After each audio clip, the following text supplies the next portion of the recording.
Part 16, Racing Against Death. It was the wrong one. Oh. The equipment room is permeated with the stale smell of engine oil.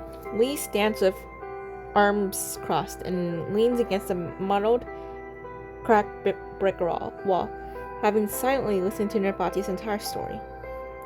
So you joined the Science Council with that man's help, and then spent all those years biding your time. From that day on, I haven't heard a single piece of information about the tower. Not this one again! Oh my gosh, I was so clueless in, I think it was the previous part, the tower. But now I forgot. I don't want to do anything with the tower. I don't want to. That just brings nothing but misery and pain. I don't want to do that again. Pretending to be loyal to those crafty superiors was easy enough, but forcing myself to forget this place, swallowing all that hardship and resentment alone, it was never so simple. Nirvati sits in the leather chair, speaking while inspecting her readiness blockers under the dim overhead light. Please tell me that Jajinko's there so that way, she can clear the misunderstanding, because I knew, I kind of knew she would, was kind of faking it to us, or did I get the right number in the previous parts? Because obviously I'm filming all these parts in different days. Oh, actually, I filmed 5 parts per day, but I should be able to finish it by tonight, because this is, I'm closer to the end anyway, so I'm filming this, on the 20th, so... In spring, the laughter from the plaza would stifle my heart until I felt faint. In winter, artificial snow would fall from the sky, yet the coldness I felt cut deeper than any real winter ever could. It was as if the world was covered by a thin veil, and I was forced to endure this disconnection. Year after year, even as meadows filled my room and I was showered with confetti, I still couldn't feel anything real. How did you end up becoming a construct? Because living like that was just too painful to bear. Oh my god. He attaches the blocker to her waist and slowly looks up. Back then, no one knew whether the mind would inherit mental illnesses, so I offered myself to the Science Council and became the first subject of my own research career. Surgical tools stripped away my flesh, confirming that irreparable damage exists in the human soul. No patients with mental illnesses were considered for the construct procedures offered me. People always say that technological progress can change everything, but it haven't changed jackass when it comes to sufferings like yours. No matter how beautiful something is, it will wither and rot when it passes through me. To this world, I remain forever a stranger, my time forever frozen on the day of the explosion. Time passed this way until my body grew numb to the pain, and it often became as much a part of me as my own flesh. She grabbed the last 2 vials of tranquilizers from the table and forcefully shoved them into the pouch at her waist. Not long ago, after the fall, the Parliament finally buckled under pressure and authorized the Science Council to restart a certain project. Oh gosh, please, is it the tree? With authorization from the world government, I unlocked the doors to the Intelligence Bureau archives and searched for everything related to the Great Acto explosion. Finally, after breaking through top-level clearances, I found a report submitted by the investigation team back then. Nirvati pauses briefly. It was empty. All the information had been deleted. She let out a soft, almost inaudible sigh. Though it's also possible that he never submitted anything in the first place. How would you know? And he shrugs. I've been dealing with them for 20 years, after all. You don't seem surprised. Don't you want to know what really happened that day? What I need to know, I've already seen with my own eyes. As for what I shouldn't know, I never cared about it anyway. Oh, yeah. Lee walks toward a shadowy corner and stops in front of a dust-covered oil painting. Okay, so she is... Okay. Jajika's not there. I'm sad. Oh. It is Frederick's Wanderer about to see a fog. It's one of the paintings he bought for his office back then, just to pure culture.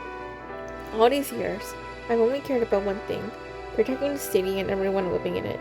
I had to endure that the lives of our comrades weren't sacrificed in vain, even if their names will never be known to the world. Their honor and achievements continue to live on in the city. He slowly turns around. meeting Narvatia's gaze. For me, making sure thousands of people have hot meals on their tables tomorrow matters more than any truth out there. Oh. In that case, I suppose you won't be coming with me. Narvatia stands up, flexing her fingers to confirm her condition is back to optimal. You're planning to return to the radiation zone? How can I turn back now when what I've longed for is just a step away? Without realizing it, she's already put her hand on the doorknob. This doesn't seem like a decision you would make, Narvatia. Margaret. She's still waiting for me. She pulls open the door, letting in a sudden gust of cold wind that sends papers flying and tosses her light purple curls. This could be a trap set by the descendant. Aren't you afraid of throwing your life away? I'm not worried about that. It's already made a promise to me. That was me. And with a faint smile, she stepped aside. My story won't end here. After several exchanges of stories, your nose finally adapts to the smell and disinfectant wafting from outside the ward. Those clucking serum. Why not over there? Keep the pathway clear. Mist has begun seeping through doors and windows, and crimson particles swirl on the setting sun's glow, ghostly and eerie. They threaten to corrode both body and mind. That was how it went. Later, we run into some complications. The old man entrusted this job to me. I chose to work with the Forsaken. Tajika gently traces her fingers along the glass window, her face fixed on the hospital bed inside where it entered the cautious soldier lies. He seems to be an old acquaintance of hers. So is Arnold. What? What? You know the old man? Never met him in person, but someone told me about him before. He's quite popular. My boss mentions your name quite often as well. Oh, Watanabe. Watanabe and I do get along well. Why would someone as important as you be sent to such a dangerous frontline? Did you say the wrong thing at some big event and get screwed over? She does her head, her tone tinged with mockery. She seems to harbor considerable resentment toward Babylonia. When I'm commandant, it's because there's danger that I need to be here. Ha! And then you got thrashed by the Senate and ended up trapped in the red mist with the rest of us, without a single reinforcement in sight. She gives a dismissive sneer. I believe Babylonia is doing their best too. Don't bother believing that. If the government really had what it takes, they would have dealt with Descendant long ago. Instead, they got rooted and had to rely on Kartaki to... Before Jijika can finish speaking, she hears a loud clatter beside her as the soldier draws his weapon and covers his mouth. Retching, he falters and sways unsteadily on his feet. My opinion, I feel like Jijika, like that sort of lesson, she might change her mind. It's like the Watanabe chapter where I think the boss, or Watanabe's like old friend, that I think is an uncle, like it's uncle to the father. I don't remember. It's been a while since I read this chapter. But he has sort of like resentment toward Babylonia as well. So, and then Watanabe, he like moves forward, and then people can change,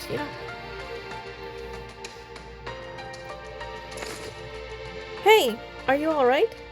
You and Jijika both rush to support the soldier. His entire body shakes violently, his veins bulging on his neck as his cheeks suddenly swell. Ew! With a pungent stench, the soldier violently empties his stomach. Hot, vicious spatter splatters on stone tiles, makes the traces of blood and human tissue. A mild infection. Hold on steady while I inject the serum.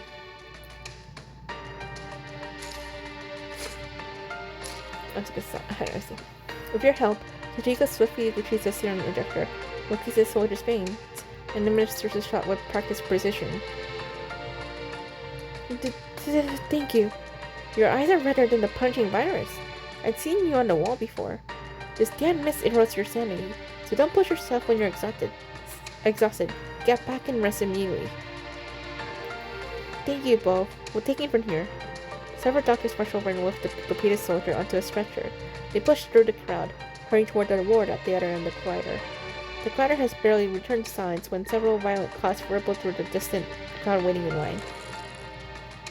Tajika's brow furrows deeply as she clenches her fist.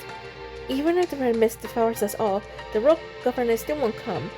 The same scene plays out every hour of every day. I witnessed it far too many times. She turns around, gazing at her critically wounded friend in the hospital room. There's no reinforcement coming. Always jaying in the people of Kardaki out of here alive. What up with you? Will you come with us? We need to consolidate all our strength, and that includes Babylonia personnel. Zajika turns toward you.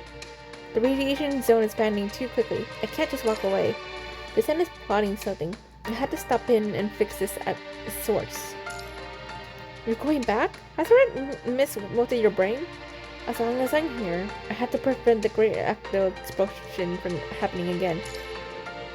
Tajika closes her eyes and takes a deep breath, offering neither approval nor rejection to your decision. I want to know, was what Nerdravati said true? Did you really see Margaret in the radiation zone? Yes. It was a silver-haired girl with descendant. I saw a girl with the same appearance inside Nerdravati's mind. She twirls her hair around her finger, her eyes flickering with complex emotions. You established a mind connection with Nirvatia. Yeah, it helps control her condition. Her condition? Babylonia still hasn't cured her after all these years? Isn't she a construct? Even a construct procedure couldn't cure her. Jujika's fingers grow inexplicably restless, tugging at her hair with sudden intensity. What did you see inside her mind? Don't tell me there were memories of me in there. There were. You were a major part of it. She frowns. Then you must have seen how we parted ways. You know how that coward hid among us before finally betraying her home. My biggest regret in life is that I didn't slap her a few times when I had the chance. Have you ever wondered why Nirvatia came back? Does it matter? She shouldn't have left in the first place. She had her reasons. Jujinka, you should talk to Nirvatia. Jujinka slowly stops fidgeting with her hands. Yes, you must talk. Oh my gosh. She lowers her gaze and opens her mouth, but no words come out. After a long silence, she slowly turns around and adjusts the weapon strap on her shoulder. The past leads too many regrets. I only trust the answers I see with my own eyes. The operation briefing will begin soon. You have half an hour left to decide whether you're coming with us or not. Get some rest. Head out when you're ready. Damn, this is hurting. This is hurting my heart. Oh my gosh.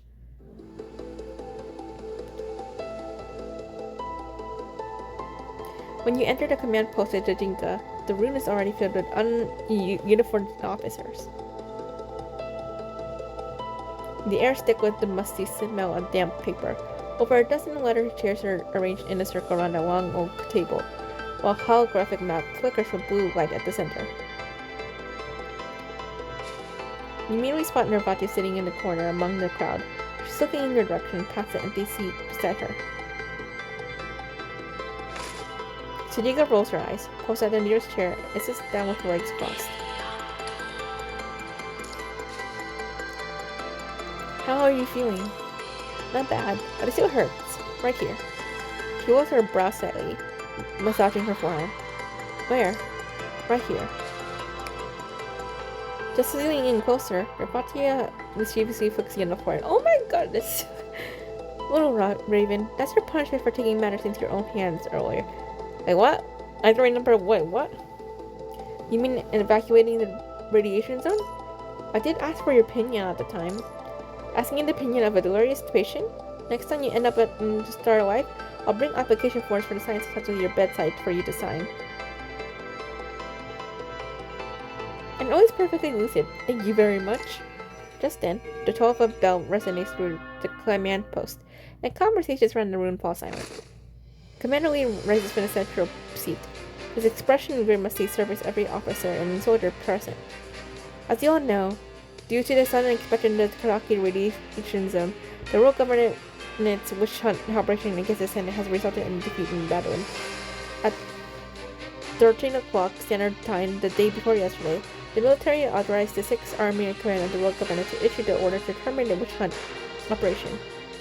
Hermes severed their communications with the outside world, so we only received this information this morning when the massive golden tree spreading in Karaki completely restored communications.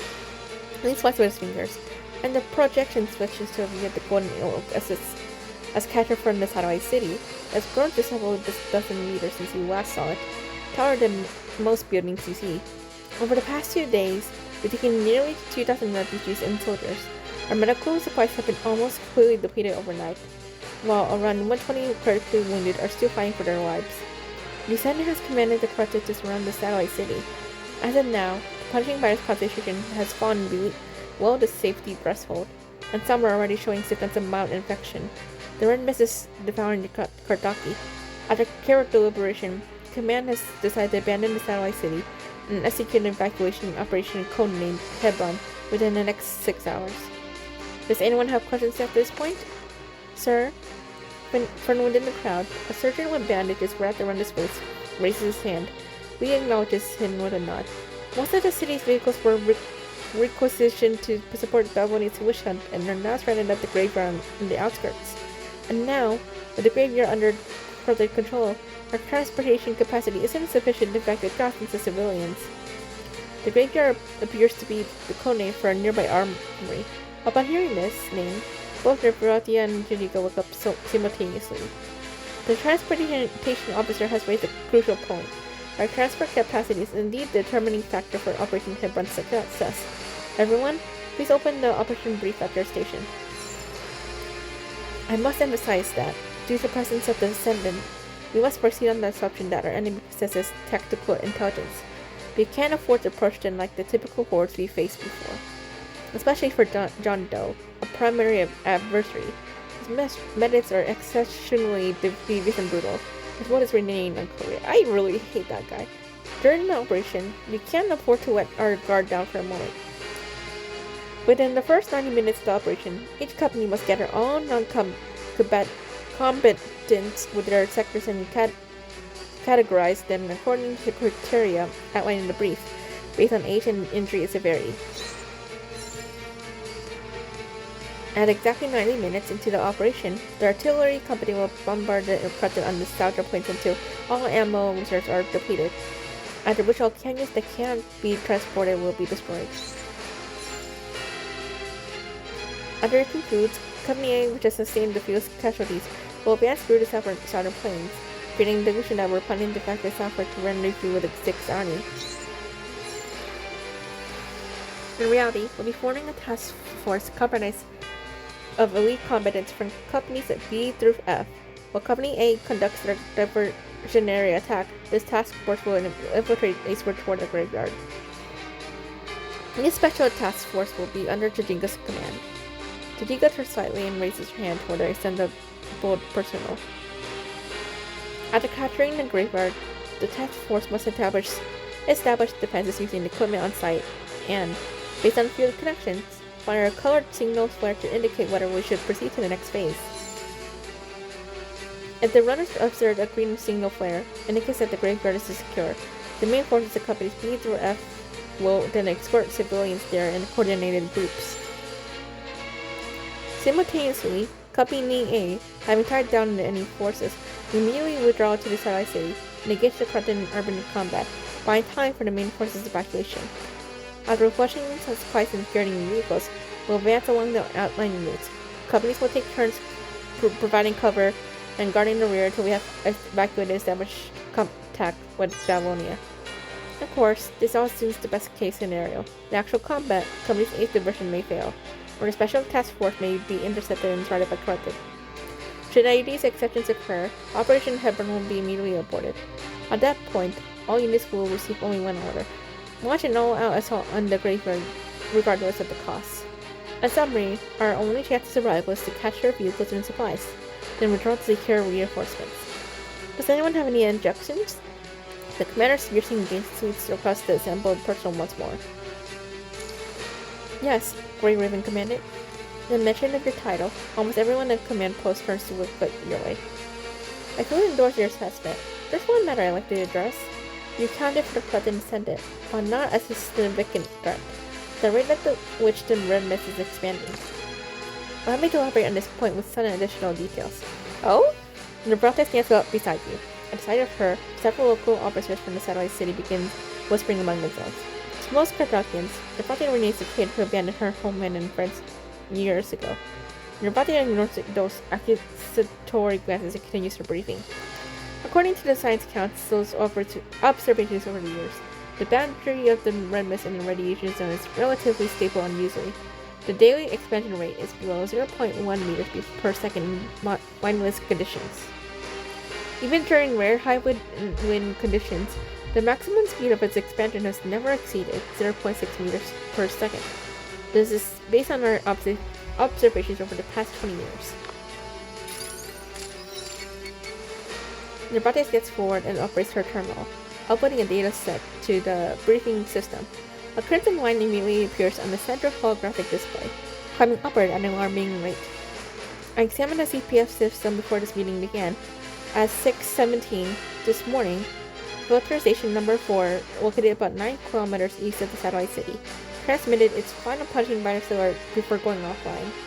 However, at 9:01, just 2 hours and 44 minutes later, the red mist had already reached and engulfed filter station number 6, which is located at the graveyard on the eastern edge of the satellite city. She raises her hand and traces a direct line on the map from filter station number 7 to the city, marking the time when she does so. This means that the red mist's average advancement speed has reached an alarming rate of over 1.8 meters per second over this period. And that's just its average speed. Considering the acceleration effect during the diffusion process, this instantaneous velocity at its leading edge can be significantly faster. For comparison, double marches in difficult terrain typically reach speeds of 1 to 1.5 meters per second. Even vehicles struggle to exceed 3 meters per second on average in environments littered with ruins and corrupted. Nervatia scans the faces of everyone present as she delivers her cold, calculated conclusion. We are racing against death, and we've already fallen behind at the starting line. Her words land with a devastating impact. Upon learning this grim reality, the someone personal exchange stunned glances, lapsing into silence. So, your little math exercise proves that we still have a chance to survive as long as we outpace the speed. Yes, but I should point out, that's nothing we can't handle. Kardakians can do it. We're warriors forged in the fires of battle, not some soft-bellied pencil pushers with their heads in the clouds. Oof. Damn, I suggest we launch this operation half an hour earlier, sir. The sooner we move out, the better. In that case, each company will need to complete combat and civilian evacuation preparations within 1 hour. Can you do it? Company B is ready, sir. Company C will complete our mission, sir. Determined affirmations echo throughout the room, with their backs against the wall. We must now complete the mission. It's a literal race against death. I don't think we should burn our bridges. We need a contingency. I'll return to the raging zone and try to stop the red mist at the source. I'll go back too. As the others look on in surprise, Nervatia responds by taking her place at her side. Nervatia? My mission for the council isn't complete yet. Besides, your safety falls under my responsibilities as well. She smiles. Aw, thanks, Nervatia. Thank you. We already have our own contingency plans in place. I don't want any outsiders risking their lives for Kardaki, Great Raven Commandant. Our decision is made in line with our duties. We won't force anyone to participate in our operation. I have to say, looks like a suicide mission to me. I've been doing that a lot anyway, and I survive anyway, so who cares? But if you need any supplies before you depart, don't hesitate to ask. Kardaki will do everything in our power to assist you. Thank you. If there are no other questions, I believe our race has already begun. I hereby declare, Operation Hepburn is now underway. Yes, sir. Almost in perfect unison, everyone present rises to their feet and salutes Lee, the one with the highest authority in the command center. Last but not least, I'd like to share one more piece of intelligence with you all.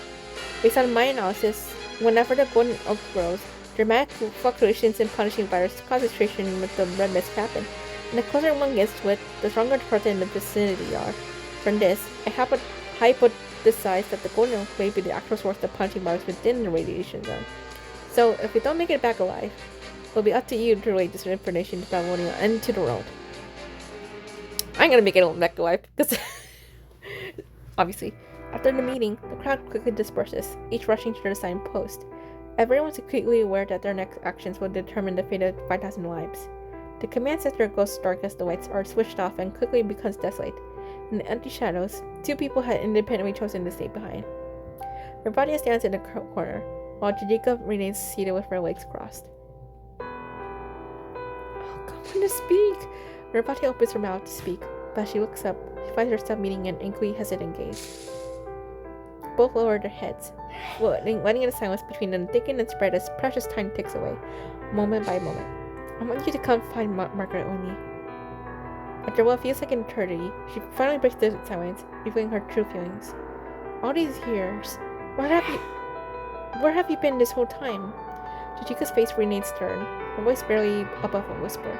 That's too long of a story. I made a choice, and perhaps it was the wrong one. I don't know, but I've been paying the price for it.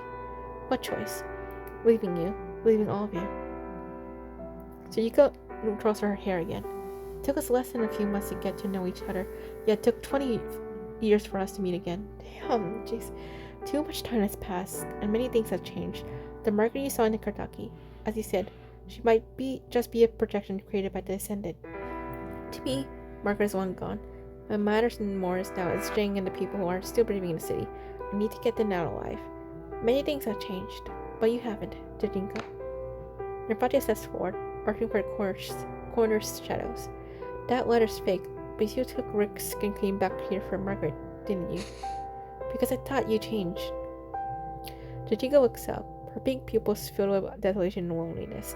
I thought you'd become someone who cared about Kartaki. I didn't want to lose to you again.